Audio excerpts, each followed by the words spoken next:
including Miami Book Fair International. And among the authors there, Iris Chang, who wrote the best-selling Rape of Nanking. Join us beginning January 1st and throughout the weekend for our 3-day Book TV Festival here on C-SPAN 2. Books, authors, and the publishing industry. Every weekend here on Book TV. You can find more information about our programs through our website. It contains schedules, programs, biographies of the authors, as well as summaries of the books we feature. booktv.org on the World Wide Web.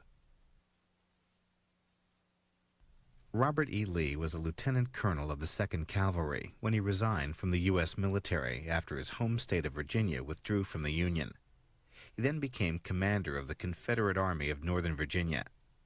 Next, author Edward Bonakemper talks about his book, How Robert E. Lee Lost the Civil War. Mr. Bonakemper spoke at Barnes & Noble Bookstore in Bethesda, Maryland. We'll first hear from the store's community relations manager, Elizabeth Matthew.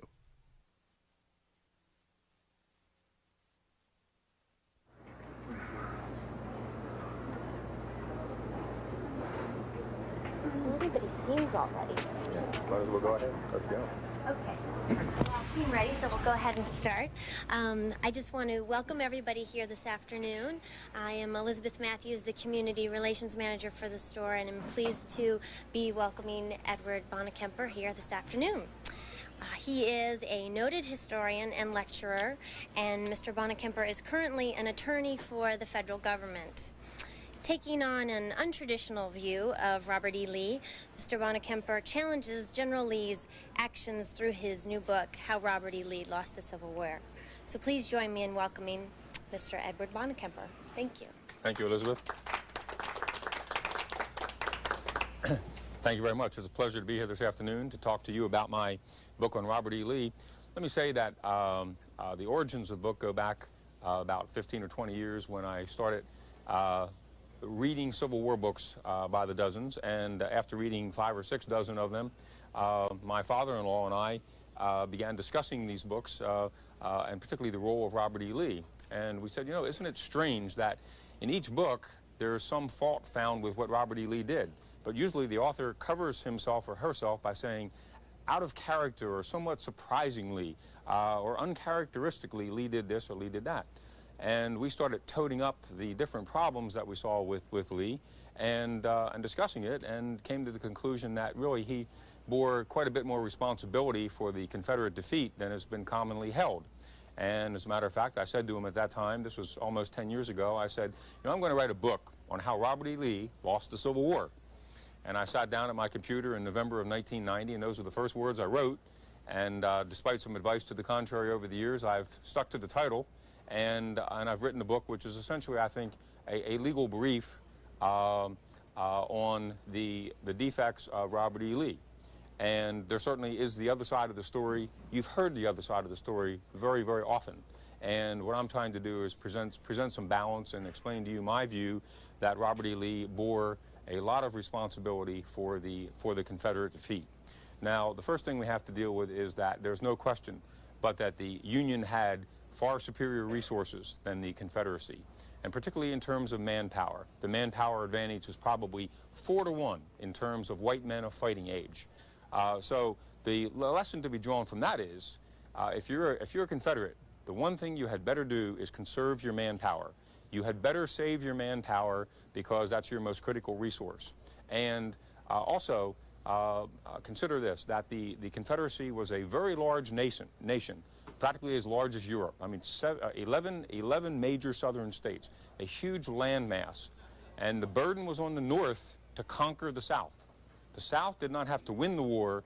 The South only needed a tie. But instead of playing for a tie, Robert E. Lee was the leader of those who chose to go for the win and not be satisfied with the tie.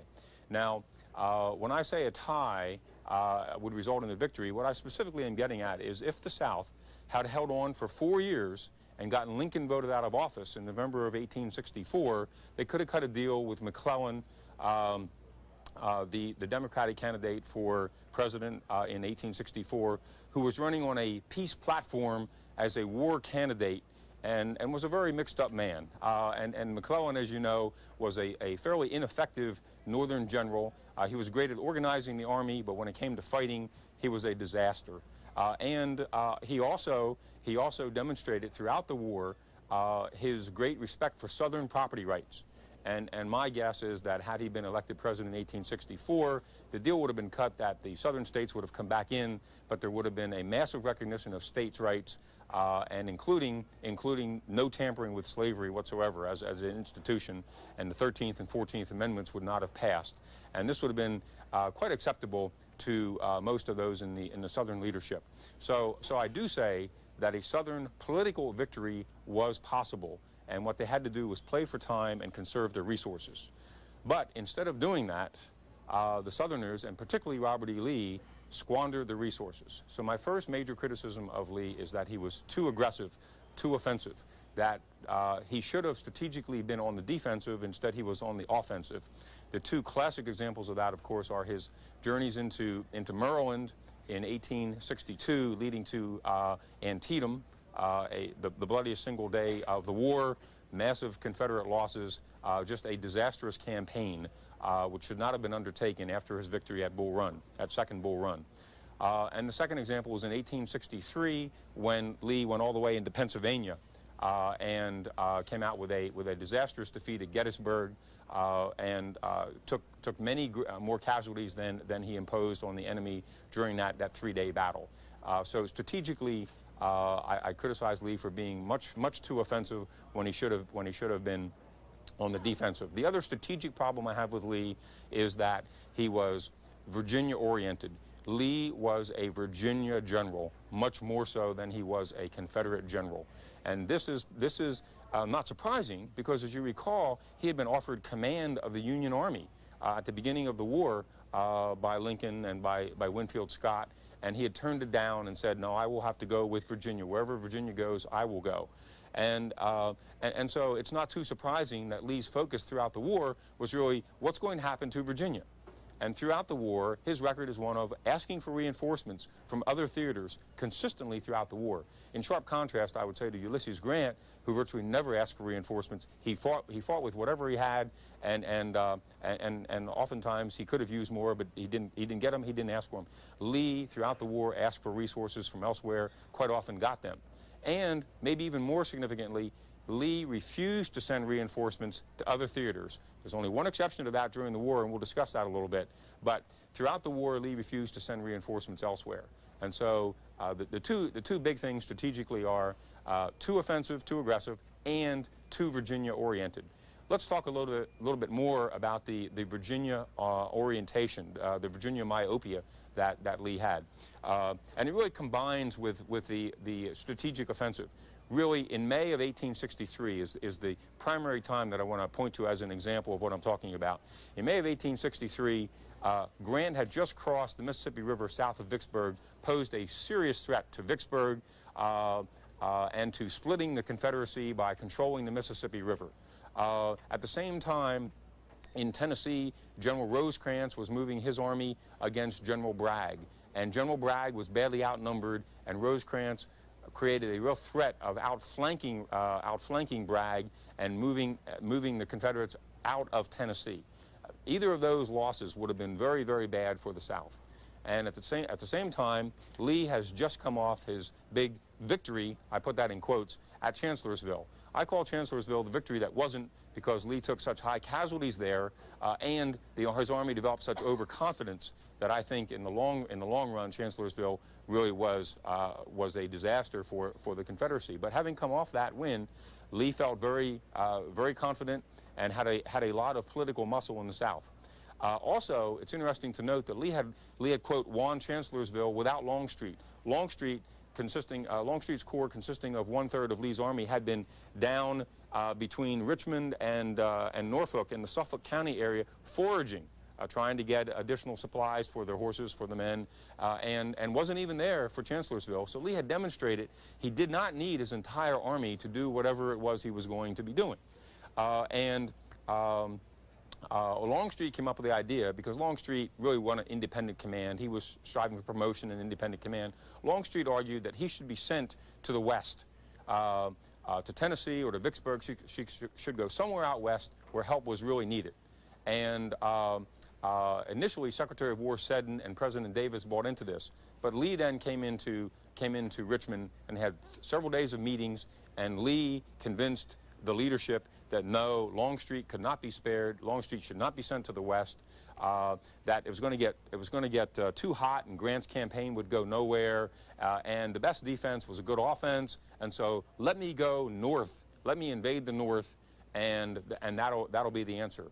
And that's what happened. So you had Lee refusing to give up men from his own theater, combined with Lee's aggressiveness, and which led to the disastrous Gettysburg campaign. Now, all of you have heard about the one instance in which Lee sent men to the west, and that is Longstreet did go west later that year to Chickamauga. And you all hear the grand story about Longstreet arrived at Chickamauga with 15,000 men, a great example of the Southerners taking advantage of their internal lines and shifting troops from one front to another. They arrived at Chickamauga, and that made all the difference in the world. Well, I would paint a slightly different story. The cries for help from General Bragg, who had been driven from Tennessee, started about August the 20th.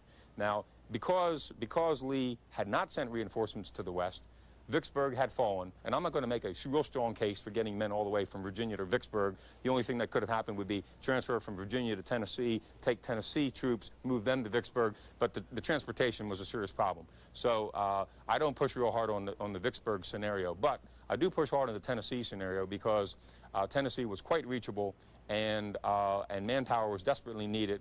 And in the Tullahoma campaign, Rosecrans had pushed Bragg right out of Tennessee, through Chattanooga, back into northern Georgia, and that's why he was at Chickamauga. So Bragg is crying for help because he's been pushed all the way back into Georgia. He's badly outnumbered, and about August the 20th, he says, I really desperately need help down here.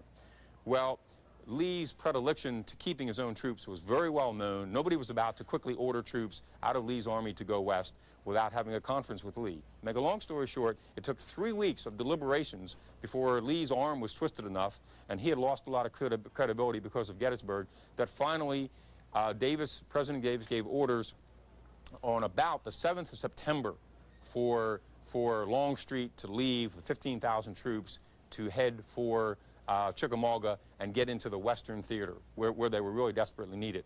The problem was that in that period of time, there was a big change. There had been, back on August the 20th, there was a direct railroad route that went from Richmond to Lynchburg to Knoxville and down to Chattanooga, down into the area where the troops were needed. 2 railroads, I believe they were the same gauge, pretty straight shot of about 500 miles. The trouble is that on September the 2nd, General Burnside and his 9th Corps came in from the west and took Knoxville. Knoxville had fallen, so that railroad was broken. And so no longer could you have a direct shot from Richmond all the way down to Chattanooga. Instead, Lee's troops under Longstreet, Longstreet's troops had to travel 1,000 miles over 10 railroads, zigging and zagging through the Carolinas and Georgia in order to get to the Chickamauga battlefield. And do you know how many arrived in time for the battle? Not 15,000, 5,000. Only 5,000 of those troops arrived in time for the battle. They had no supplies, and they had no artillery, and they had no horses. So now, what happened in that battle was that Longstreet arrived during the night between the 2 days of battle, and the next morning Longstreet was given charge of the left flank, which led an attack on the Union lines. And because of mistakes on the Union side, there was a gap in the line, and Longstreet's troops were in the right place, charged through the gap, and then went both directions and were really decimating the Union forces pretty badly.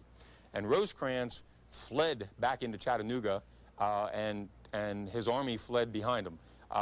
The only savior of the day was George Thomas, the Rock of Chickamauga, who held a hill, I believe that was Snodgrass Hill, held a hill and provided protection for the army fleeing back into Chattanooga. He saved that army to fight another day. And that was done because, and he was able to do that because the Confederates didn't have quite enough men to launch enough of an offensive to drive him off the hill. What they could have done with 10,000 more men should bring shivers down the spines of Union fans, because it would have really been a disaster. But so the 15,000 men did not arrive out there, only 5,000 did. But actually, even more interesting to me is the fact that Lee started negotiating, started lobbying right away to get Longstreet back before Longstreet had even reached Chickamauga. A few days after Longstreet left, and while his troops were still working their way through these 10 railroads in the Carolinas, Lee wrote to Longstreet and said, gee, I hope you'll be coming back as soon as you possibly can. But more importantly, Lee wrote to President Davis and said, you know, I have an idea for you on how you can use Longstreet's troops.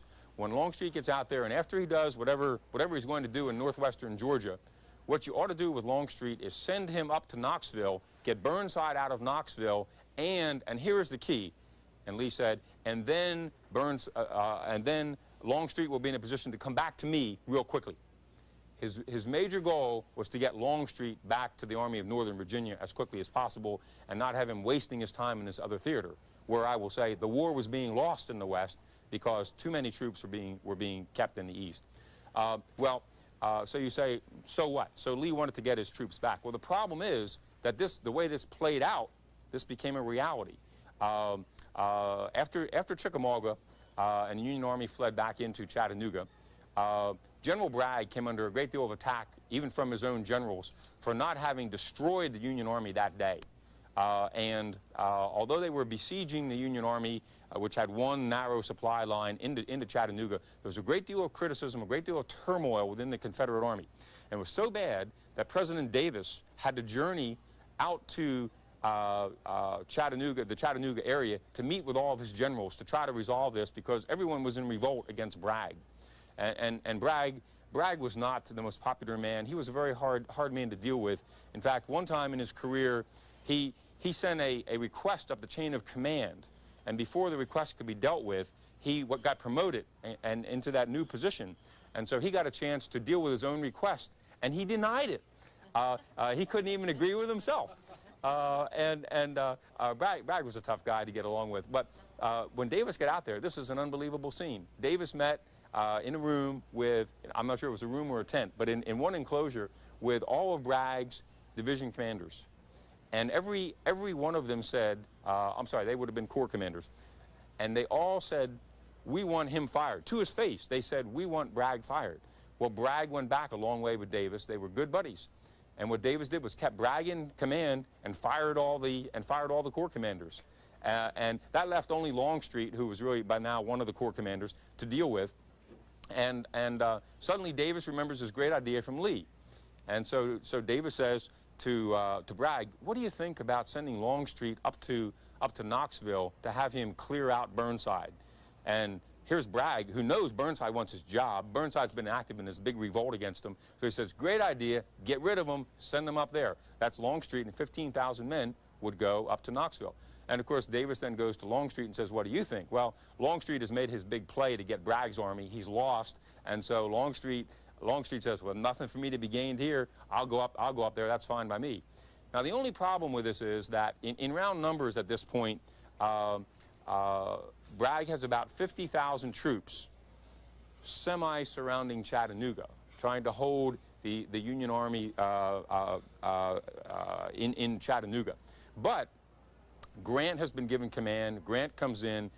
Grant starts moving reinforcements in. To make a long story short, what Bragg has done is he's taken his army down from 50,000 to 35,000, and at the same time, Grant is building up the army in Chattanooga to 80,000. So you can imagine the chances, what impact this has on the chances for that army breaking out of Chattanooga. It greatly enhanced those chances, and that's exactly what happened. We're all familiar with the Battle of Lookout Mountain, the Battle of Missionary Ridge, and the fact that after the Union breakthrough on Missionary Ridge, the Confederates were so undermanned, they had no reserves, and the entire army fled back into northern Georgia, never to return significantly into Tennessee. I mean, you had Hood tried it in the next year and with disastrous results, but Tennessee was basically lost for good at that point. And most of us don't really know or understand or appreciate that Robert E. Lee had played a significant role in the fact that the army there was greatly undermanned because Robert E. Lee wanted to get his forces back. And In a nutshell, in 1862, 1863, in his first 14 months of command, the Army of Northern Virginia, Lee's army took 80,000 casualties, not counting missing. I'm talking just killed and wounded. Took 80,000 casualties his first 14 months in command. Now, you would think, given his reputation, well, they must have certainly taken down maybe 2 or 3 times that number of Union troops in that period of time, right? Wrong. During that period of time, they only took down 73,000 Union troops, wounded and killed. So here you are, outmanned more than 4 to 1, and these 14 crucial months in the middle of the war, very decisive months, Lee squandered the manpower of the South, and we're not just talking quantity, we're talking quality. The generals, the field commanders that were lost, the field officers that were lost, were just irreplaceable. And so I would say after that time, this is after Gettysburg then, taking it from 7 days through Gettysburg, 14-month period of time, I would say at that point, Lee had so decimated the Army of Northern Virginia that there was no way that the Confederacy was going to militarily win the war. And they had pretty much blown the chances of winning it politically because they were making it so difficult to keep the war going to the election of 1864, which had to be their goal. They had to keep it going to the election of 1864. But if you think about it, it's pretty amazing because as of August 64, Lincoln still thought he was going to lose. The morale in the North was terrible. The casualties in 1864 had been so heavy for Grant's army trying to approach Richmond that year, and Atlanta hadn't fallen yet. And as long as Richmond and Atlanta held, Lincoln was going to lose the election of 1864. And what they needed was a break. Somewhere they needed a break. And all year, Grant and Sherman were corresponding. This is 1864 now. They were corresponding, and their biggest fear was that Lee was going to send some troops down to fight against Sherman, down to reinforce Johnston's army to fight against Sherman in the Atlanta area. And it never happened. And they breathed a great sigh of relief because the Confederates did have the inside track here, and they could have shifted from one to the other. The biggest fear was that Lee would send reinforcements. Now you say, not a possibility. Lee had nobody to spare. Folks, you remember Jubal Early? Jubal Early with up to 18,000 troops was broken loose. The whole Second Corps was broken loose from Richmond in 1864. They were sent out to defend Danville, to drive Union forces away from Danville. Union forces fled all the way back into West Virginia, not to be heard from for many months. And at that point, that was a decisive point, Lee had already issued orders to Early at that point to go up, to go down, to go north down the Shenandoah Valley and to threaten Washington. And that's what he did. And I call it a frolic and detour. It was not something that was going to succeed militarily, and instead those 18,000 men could have been used, big picture, could have been used to reinforce the Confederate forces in the Atlanta area, would have increased the Confederate forces there by 35%. And Atlanta held on until September the 1st. Union troops occupied it September the 2nd.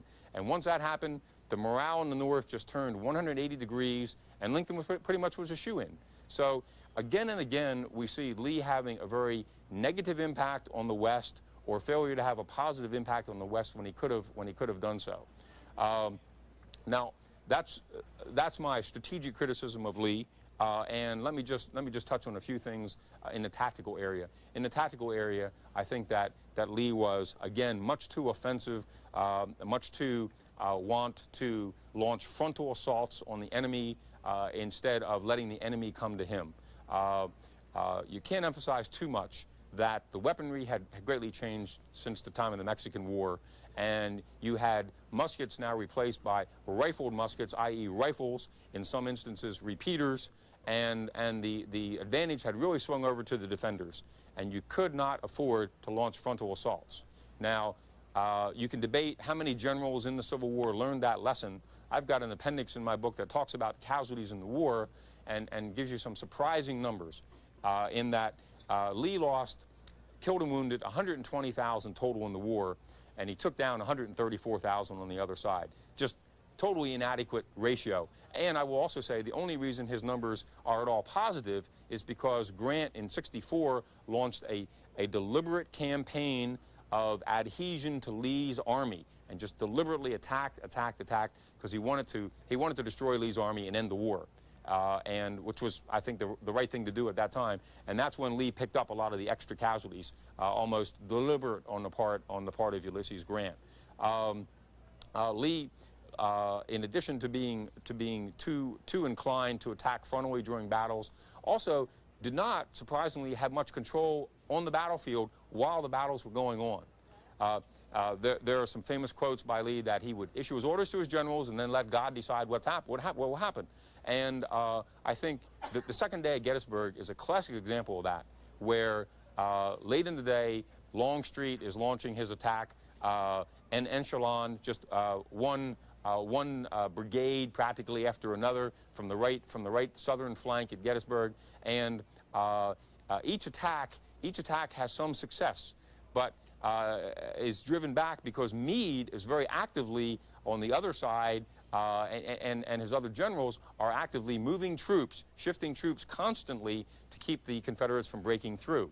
Make a long story short, in the middle of that battlefield sat A.P. Hill with his Third Corps. And his Third Corps was belatedly and inadequately involved in that day, when really that was the one opportunity for that army to succeed, was to have an all-out assault. What is absolutely amazing is that in in the last 2 days of Gettysburg, when both armies were lined up in the famous fishhook and the Confederates on the outside, during that whole time, at no one time did Lee ever have more than 1/3 of his army attacking it at a single time. Now, you just cannot conduct such uncoordinated attacks against a Union army which had, at that battlefield, the inside lines. So it was very, very poorly coordinated. And Lee sat there. He was watching the battle from the cupola, the Gettysburg Seminary, and elsewhere in the area. And Lee never came down and said to A.P. Hill, "I want all of your troops in there and now."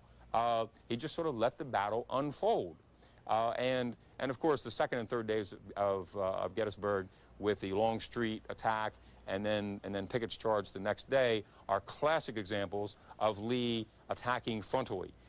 But really, that goes way back. When Lee first took command of that army, just before 7 days, 30 days before the 7 days battle, during the 7 days battle, that consisted of nothing but frontal assaults day after day after day by Lee's army.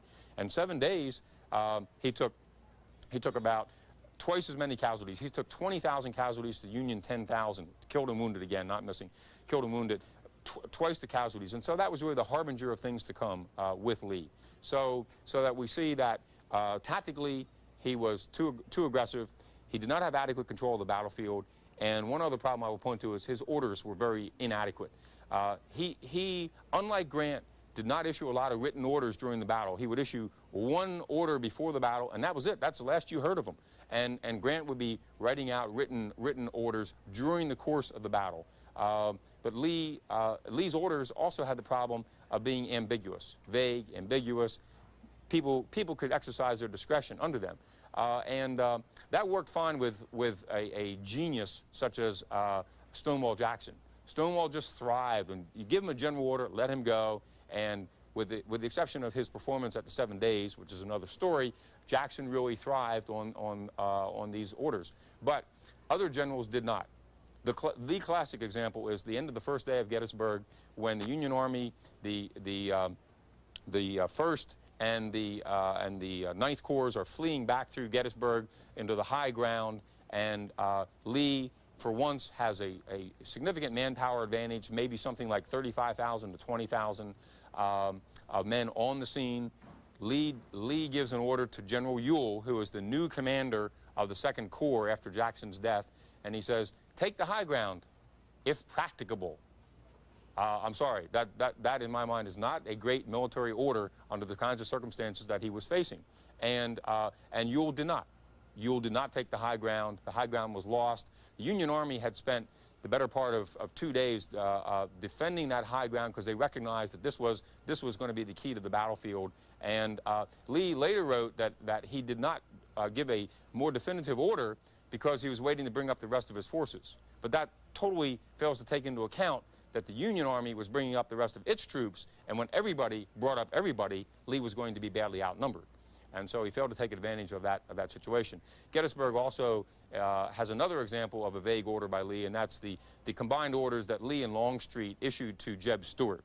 Now, Jeb Stuart had been burned back about June the 8th, I believe it was, at Brandy Station, the biggest cavalry battle of the war. It was a real embarrassment. It was a real embarrassment to Jeb Stuart because he had just had two grand parades, one for Lee when Lee didn't show, and then when Lee showed up, they had another day of parades. So grand parades were being held, and Stuart loved that kind of thing. But early the morning after the second parade, the Union Army, the Union cavalry crossed the river, Kelly's Ford, and surprised the Confederates. And Jeb Stuart was greatly embarrassed, and he was looking for a way to retrieve his reputation.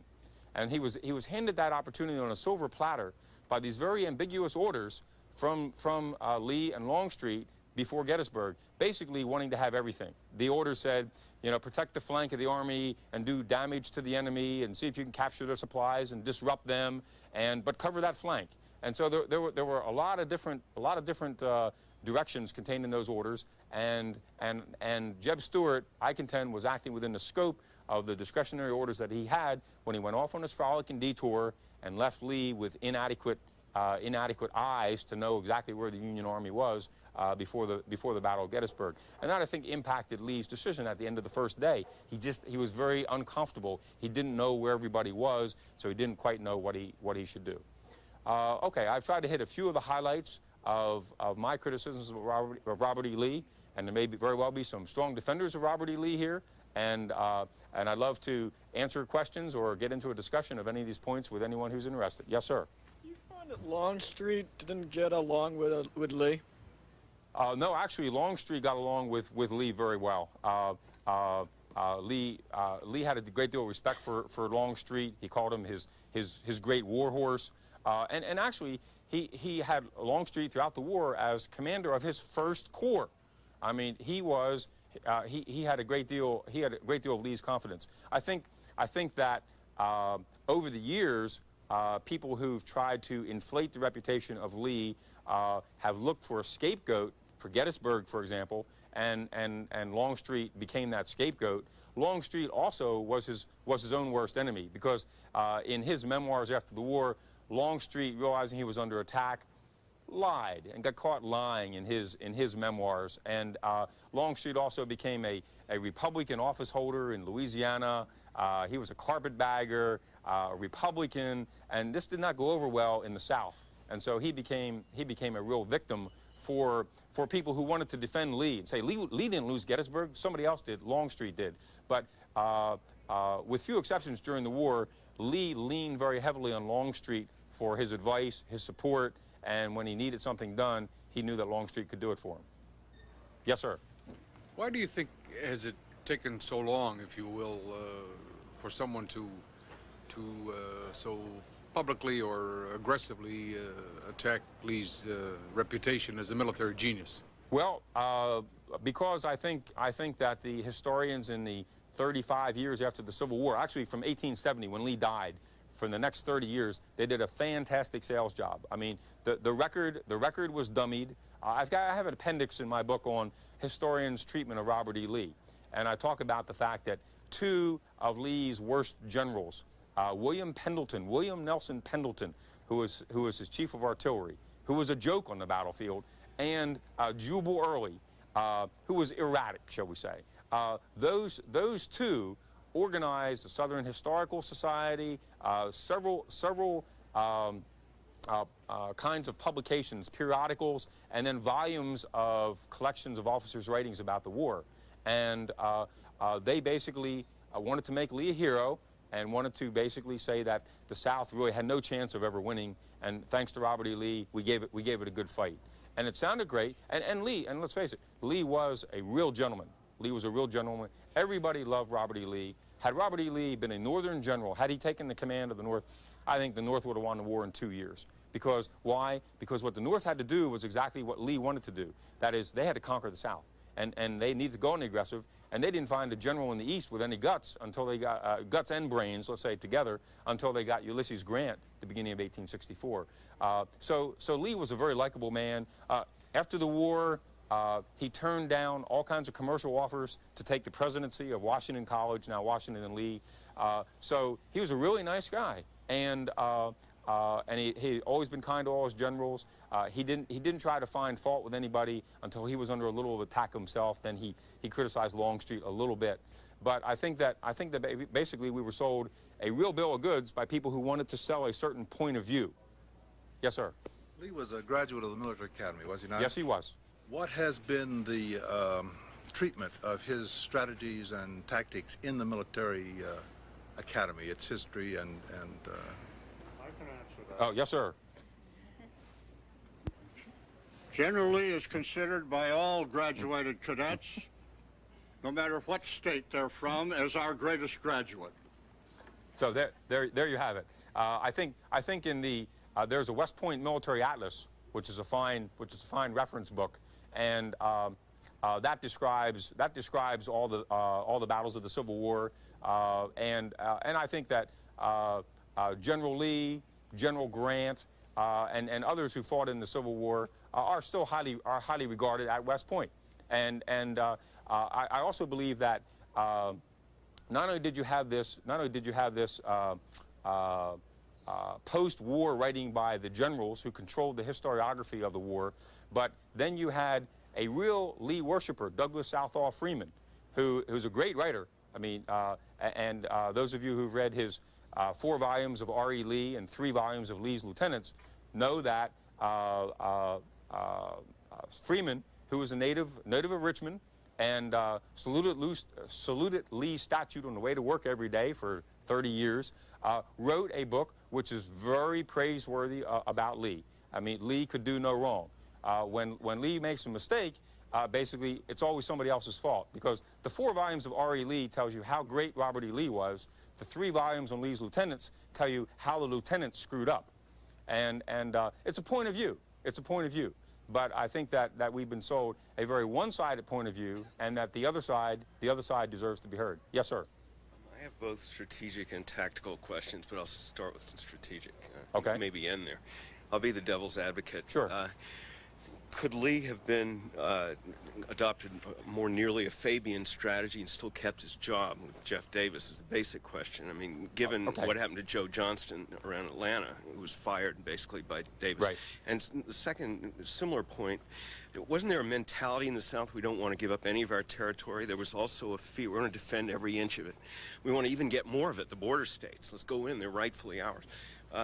Thirdly, if any territory taken by the North, the slaves will be freed, and that's the genie out of the bottle. It's hard to put it back.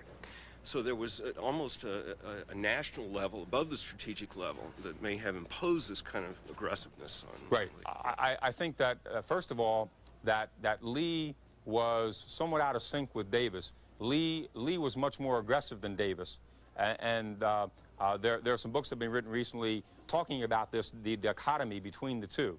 And the best example that one can point to is the Antietam campaign, because here you are, 1862. You've gone through some very arduous fighting. The army is totally exhausted because you had 7 days followed up by Cedar Mountain and Second Bull Run and Centerville and all that. So the army is practically shoeless. They're hungry. There are a lot of stragglers, shall we say, and Lee knew he was taking a gamble, and Lee took it upon himself to go into Maryland, to go into the North without clearing it with Davis. He wrote to Davis and said, by the way, we are now marching into Maryland. It was a fait accompli. They had crossed the Potomac. They were in Maryland before Davis had a thing to do with it. And of course, I haven't even gotten into that campaign where Lee divided his army ultimately into about 5 different pieces and risked having them torn asunder. But for the total incompetence of McClellan, would have lost his entire army in that campaign. But he was out of sync. He was out of sync with Davis. Davis much more wanted to be on the defensive. Did not necessarily agree with Lee on going on the offensive. Now, that was your first point. What was the second one? They had lost territory. Oh, lost territory. Okay, right. Power. They probably would have had trade land. Right. They didn't want to openly admit that they were willing to sacrifice territory. And you're right. At first, the theory was let's defend every inch that we can everywhere. But that soon fell by the wayside when they saw that they couldn't. and they began sending troops in to defend more critical places. After Grant took Forts Henry and Donelson and had a dagger into the left flank of the Confederacy as early as February of 1862, they realized they couldn't defend everywhere. They had better start getting smart about where they were going, what they were going to defend, and they pretty much gave up on everything west of the Mississippi pretty early in the war. They recognized there were portions of Florida that they couldn't defend, etc. So that began to break down. There was a real split. There was a real split in the South in the South on that. But they weren't going to give up Virginia. But the question is, could you fight more on the defensive strategically and tactically in Virginia than Lee did? And I say yes, you certainly could. Now, and actually in I would say 1864 is a demonstration of what could have happened had Lee stayed on the defensive the whole time. Because 1864, with minor exceptions, which I'll mention, Lee stayed on the defensive, and he imposed roughly 2-to-1 casualties on Grant during the entire campaign. Now, the exception is the first day at the Wilderness, when Lee had Longstreet badly out of position 40 miles away, went on the attack anyway, and kept his men in position overnight when A.P. Hill was badly exposed and almost lost that portion of his army, but for the fact that Longstreet finally arrived early the next morning. Lee went on the attack the first day of the Wilderness. He was not on the defensive and took heavy casualties as a result of it. But he pretty much did not attack again until Fort Stedman early the next year, when he lost about 4,000 men to 2,000 Union. And Fort Stedman is interesting because that's the very end of March. It's like March the 25th, 1865. The war has long since been decided, and Lee still is launching an attack and loses 4,000 men in 2 hours just outside of Petersburg. So he really stayed on the offensive all the way. That's the war of attrition that I thought you were criticizing. You know, that eventually the North would have won. They had 4-to-1 manpower. No, but I'm saying, my point is that if he had stayed on the defensive, could have prolonged the war through the election.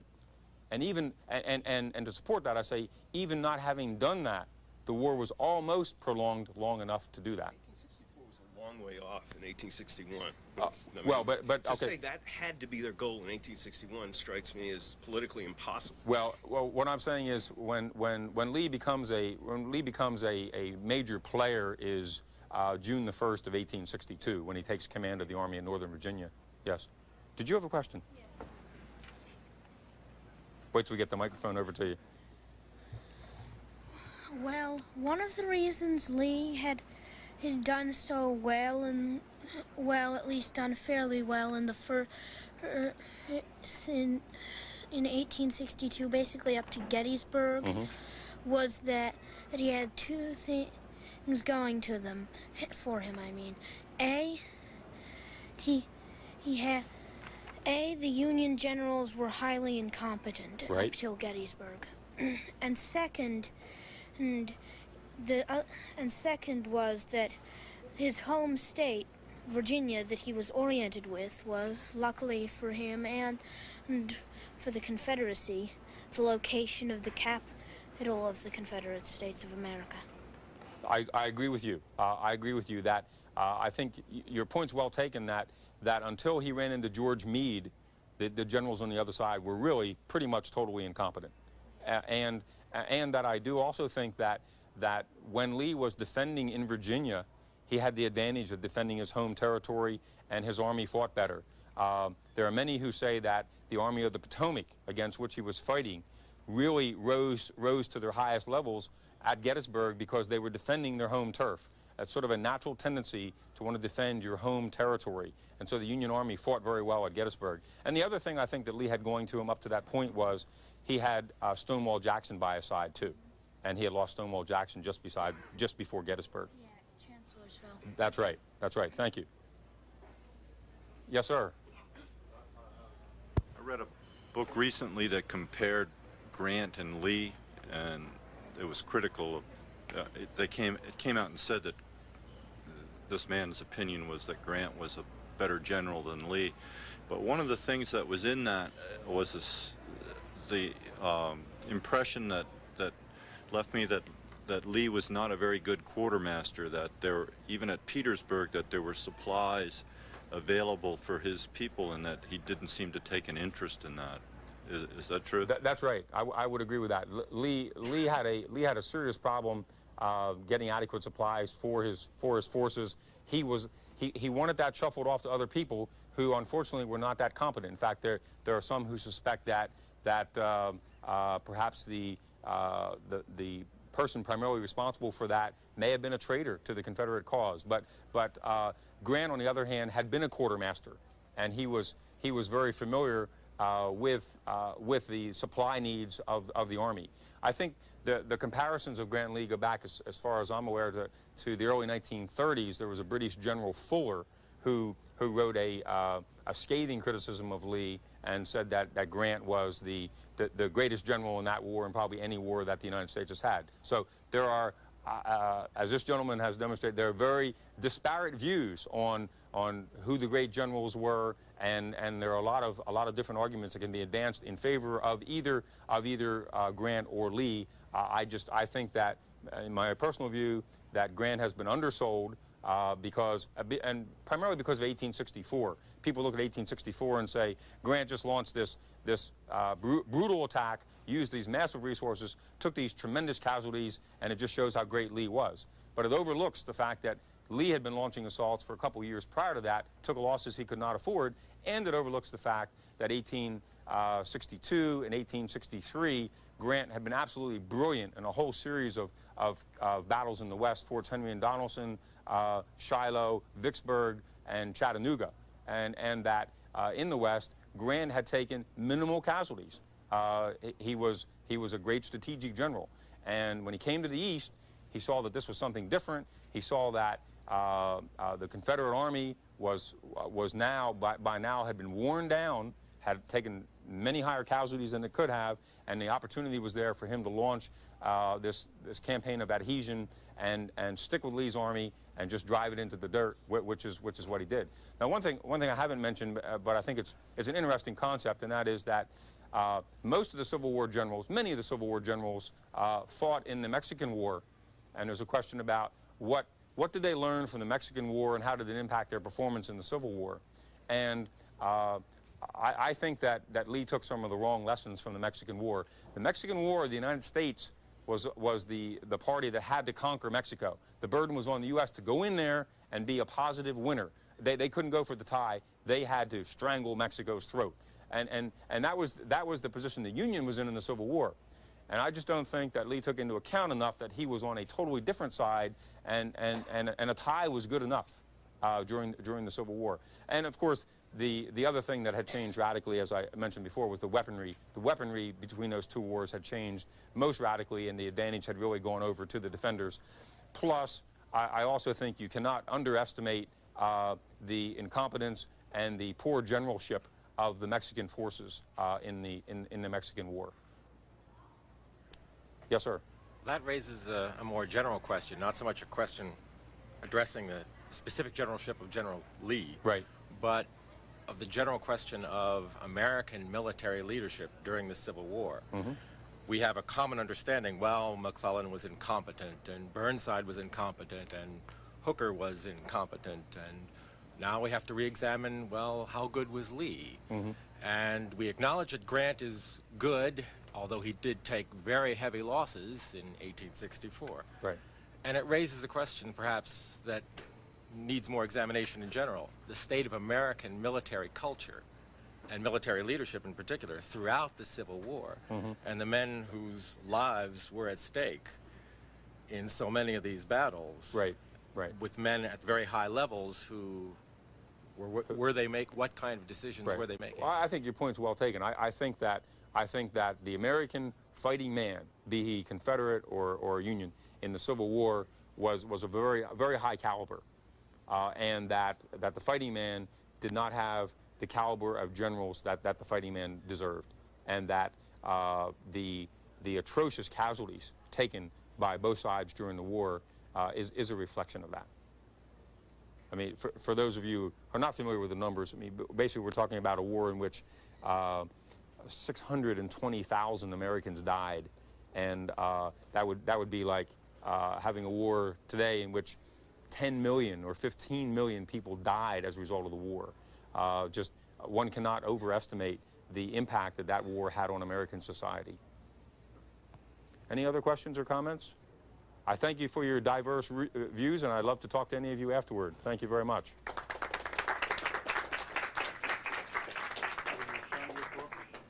Yes, sir. I'd be happy to do that. Including Miami Book Fair International. And among the authors there, Iris Chang, who wrote the best-selling Rape of Nanking. Join us beginning January 1st and throughout the weekend for our 3-day Book TV Festival here on C-SPAN 2. Books, authors, and the publishing industry, every weekend here on Book TV. You can find more information about our programs through our website. It contains schedules, programs, biographies of the authors, as well as summaries of the books we feature.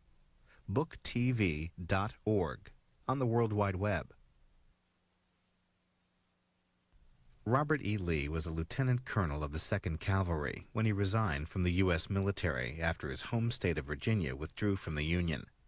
He then became commander of the Confederate Army of Northern Virginia.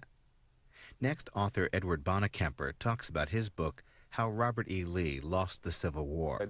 I'm going to write a book on how Robert E. Lee lost the Civil War. And I sat down at my computer in November of 1990, and those were the first words I wrote. And despite some advice to the contrary over the years, I've stuck to the title, and I've written a book which is essentially, I think, a legal brief on the defects of Robert E. Lee. And there certainly is the other side of the story. You've heard the other side of the story very, very often. And what I'm trying to do is present some balance and explain to you my view that Robert E. Lee bore a lot of responsibility for the Confederate defeat.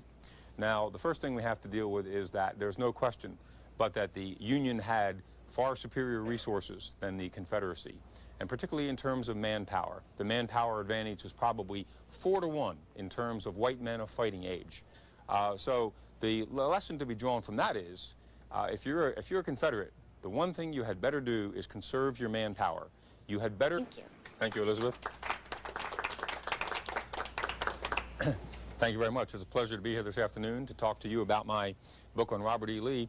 Let me say that the origins of the book go back about 15 or 20 years when I started reading Civil War books by the dozens, and after reading 5 or 6 dozen of them, my father-in-law and I began discussing these books, and particularly the role of Robert E. Lee. And we said, you know, isn't it strange that in each book there's some fault found with what Robert E. Lee did? But usually the author covers himself or herself by saying, out of character or somewhat surprisingly or uncharacteristically, Lee did this or Lee did that. And we started toting up the different problems that we saw with Lee and discussing it, and came to the conclusion that really he bore quite a bit more responsibility for the Confederate defeat than has been commonly held. And as a matter of fact, I said to him at that time, this was almost 10 years ago, I said, save your manpower because that's your most critical resource. And also, consider this, that the Confederacy was a very large nation, practically as large as Europe. I mean, 11 major southern states, a huge landmass. And the burden was on the North to conquer the South. The South did not have to win the war. The South only needed a tie.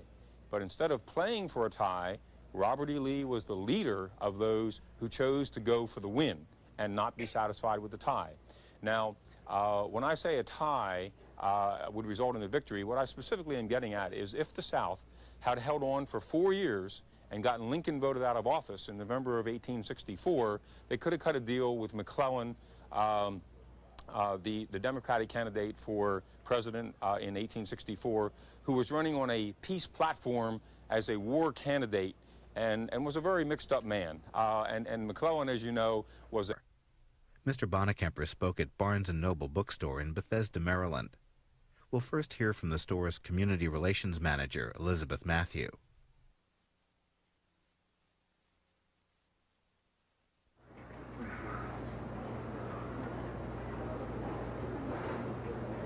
Everybody seems all ready. Yeah, might as well go ahead. Let's go. Okay. go ahead and start.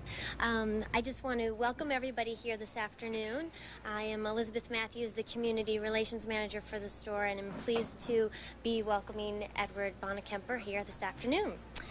He is a noted historian and lecturer, and Mr. Bonakemper is currently an attorney for the federal government.